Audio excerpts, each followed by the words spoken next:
Atrás, e hoje você vai viajar comigo pelo maravilhoso mundo dos livros. Só que hoje a nossa viagem é pelas minhas leituras não literárias. Eu vou mostrar para vocês quais foram os 3 livros de história da arte ou cultura que eu separei para ler neste ano de 2025. Esses livros já foram utilizados ao longo desses anos, eu li algum capítulo, usei em algum trabalho da faculdade, inclusive 2 desses livros aqui, ano passado eu usei em alguns trabalhos da minha faculdade, mas foram livros que eu nunca li na sua integralidade, eu nunca me debrucei e estudei estas obras literárias.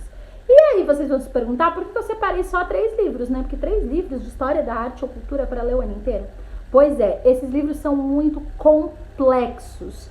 São livros considerados difíceis porque eles têm muitas referências externas, eles propõem muitas ideias, colocam muitos questionamentos, tem uma referência e um repertório que precisa ser estudado para esse livro de fato ser realmente compreendido. Então eu vou gastar muito tempo em cada uma dessas obras. Vocês vão ver inclusive que uma dessas obras é um calhamaço bem grandinho, que inclusive eu já tentei ler, mas eu entendi que eu ia precisar de tempo me debruçando especificamente sobre esse livro, que é o primeiro a ser estudado, Outono na Idade Média, do Johan Huizinga, que é um historiador holandês, que publica este livro em 1919.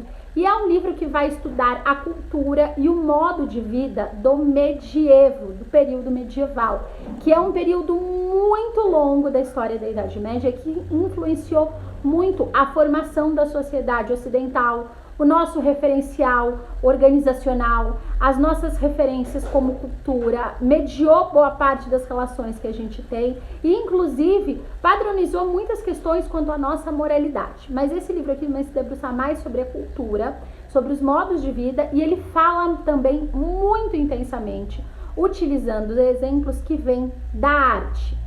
Esse livro aqui que vocês estão vendo, gente, ele é uma publicação da Penguin, porque foi sabe aquele espólio da Kozak Naif? Que o pessoal, a Companhia das Letras comprou e republicou esse livro, porque quem traduziu esse livro pela primeira vez em português no Brasil com uma tradução de qualidade foi a Kozak Naif. É um livro imenso, cheio de ilustrações, que inclusive hoje está num preço estratosférico. A Penguin não publicou esse livro com as ilustrações. Esse livro está publicado com o texto integral, com todas as notas de rodapé, mas sem as ilustrações. Mas, enfim, é o que a gente tem acesso, vou consultar, vou ver se eu acho as imagens na internet enquanto eu for consultando. E esse aqui provavelmente vai ser o primeiro livro de história da arte história da cultura que eu vou ler esse ano, para ampliar o meu repertório e o meu conhecimento não só sobre arte, mas principalmente sobre o período medieval. A segunda escolha, provavelmente, é um dos livros mais difíceis que eu já tentei ler. É o livro Teoria da Vanguarda, do Peter Bruegger. Esse daqui é da Kozak Naif, que eu comprei. Esse livro tá na minha estante, gente, desde 2015, que eu comprei num saldão que a Kozak Naif fez antes de fechar, em 10 anos. E eu já usei alguns capítulos desse livro ao longo desses 10 anos, mas eu nunca li esse livro integralmente, parei de ele do começo ao fim. Eu já tentei começar a ler esse livro, vi que eu tinha que estudar muito as referências, porque esse livro aqui, ele vai se debruçar para estudar teoricamente as vanguardas do início do século XX, principalmente o surrealismo e o dadaísmo. E aí ele vai utilizar alguns teóricos como Kant, Adorno, Walter Benjamin para fazer esse estudo, para se debruçar sobre isso. Então, gente, eu tenho que ler os artigos ao qual ele se refere, do Adorno, do Benjamin, do Kant, ler um pouco teoricamente sobre o surrealismo e dadaísmo para entender o que ele está colocando aqui. Esse é um livro realmente muito exigente, muito desafiador, mas que é um livro muito importante para todo mundo que gosta de história da arte, porque as vanguardas do início do século XX, elas moldaram tudo que ia ser produzido em arte no mundo, não só na sociedade ocidental, após elas terem surgido lá no início do século XX. Elas são influentes até a contemporaneidade. Então é preciso entender e estudar muito do que foram essas vanguardas, como elas se deram, quais eram as suas propostas, se elas deram certo ou não deram certo, várias questões com relação a isso, para quem quer entender arte desde o início do século XX até a arte contemporânea, que a gente vê com muita facilidade hoje nos espaços expositivos. Esse livro eu já coloquei até várias coisas para fazer anotação, porque ele vai precisar de muito, muito, muito tempo me debruçando sobre ele para de fato entender. A escrita do Peter Bruegel não é a mais fácil, ele tem uma escrita um pouquinho mais complexa, que exige muito mais tempo se debruçando sobre ela para de fato absorver todo aquele conhecimento que ele está transmitindo.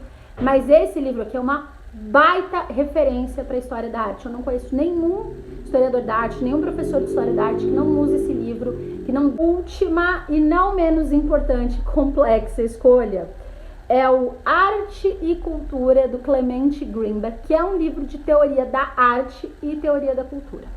É um livro sobre crítica de arte e cultura, em que esse crítico extremamente importante para o Ocidente foi publicado em 1961 e é um compilado de artigos e textos que ele próprio escreveu a respeito da arte e da cultura, até mais ou menos lá a década de 60, que é quando o livro foi publicado.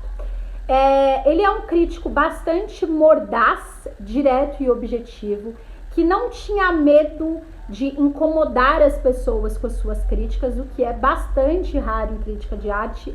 Ele fazia reflexões bastante profundas sobre questões inerentes à cultura e à arte, sobre o trabalho de grandes mestres.